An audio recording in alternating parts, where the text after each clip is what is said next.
The horse she insisted she could run to out of the insurance, what she had a couple of grand coming to her once the agent done his paperwork, and a groom in top hat and black gloves if we all chipped in for the cars to follow the coffin to the graveyard, and black ribbons plaited in its mane, gleaming the black leather harness, and all that flared nostrils and flubbery mouthful of clanking metal and teeth jangling and steaming on the tarmac outside St Anne's, or even £3 at best, the agent reckoned, minus deductions. Well, weren't a lot after a lifetime, and my mum insisted she don't want it said she never give the old man a good send-off. In a fancy carriage with the cut glass panels, they slid in with the flowers that was his last journey. Where they all come out of the flats and watched it prancing down Oxton, you couldn't help yourself not to think where his life went now it was all gone. And it hit me then. He weren't never coming back. His greasy old chair over home and a few empties rolled under it my mum must have missed when she tidied up the front room, and his baccy tin and his slippers all what was left. Where a part of me understood how the old woman decided to bury him in his blazer with the brass buttons and slacks she got cleaned special for the occasion, and a new white shirt and black tie, if it meant something to her to look his best in the coffin. And the other part of me reckoned what a waste of good money. What happiness with my mum and drink and work and 9 kids I thought was the saddest thing, where he was too angry, or what else was it? Too angry. But I'd forgot if you lose somebody how it pains me in my chest and throat. I had forgot all that. But once it started, I had to bury my face. Even my face hurt. My daddy's dead. Not that he ain't never going to be happy or any of that, but he just went, and that's what happens. But his flowers, all dragons out of carnations off of his Welsh cousins in red and white and green, what come out of the woodwork, and husband and dad and Thomas and Pop and Grandad, and roses off them at Beth, and all what the neighbours laid out in the flats of sprays of pinks and yellow chrysanthemums, and gyp on the pavement under my mum's balcony, and ferns propped against the wall of the outside staircase in them little wicker baskets of that green sodden stuff. What do you call it, to keep them alive?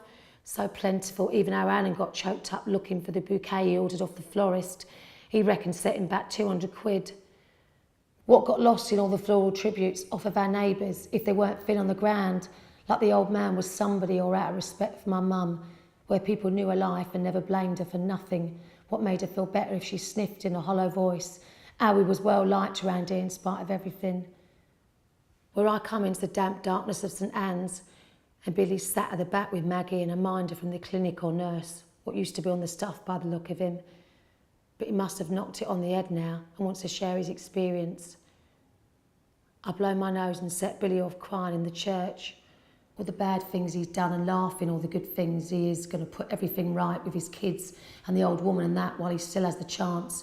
Not like our daddy says, what has totally blown it big time. We stand up and sing the hymn my mum chose. And I feel sad for the singing is so thin in the church, when none of us knows the words past the first couple of lines except my mum and Tony's mum. On the hymn sheet, the mauve ink is all blurred since school assembly, you forget, don't you? Where he makes us lie down and all that. Still waters where it goes so high, keeping up makes your throat ache. What is a long time ago now for most of us, and the singing is so weak it never covers up the sound of my mum crying. She looks shrunk in her old black coat, and where Linda told her she weren't to let herself go no more now the old man has passed, and it was her chance to make the best of herself if she had time in her hands. She's got her hair coloured and permed in tight curls, what looks like a poodle from the back and don't do her no favours. She keeps reaching up to fiddle with a new black scarf I bought to drape over her shoulders for the extra warmth and to look a bit more smart if none of us was able or willing to fork out a new coat for her. Because of my dad in his box on trestles at the front with the lid screwed down and all them lilies like wax shedding pollen on the varnished pine, what my mum thought looked more shiny than the stained oak and was not as dear, although she protested that weren't never consideration, and was lined with lead all the same, what offered more protection. The lilies are lifeless, and the coffin looks too short and narrow than I think of my dad, where you forget how they shrink when they get old. I'm crying now. If I should have told him I love you, whether I did, or how do I feel now he has copped it and it's all over? I know I should have told him. There he'd done his best, what was crap.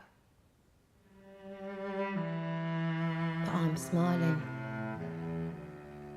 I don't know what to do with my feelings for Terry Harrison at my dad's funeral. Like all the hurt of Terry all my life since he dumped me. Where I was used to feeling all them bad things about myself, confirmed by him, how I was dragged up to feel shit he is taken off of me at last. Now he is back and I don't know myself, I'm burdened of all that like I ain't the same person.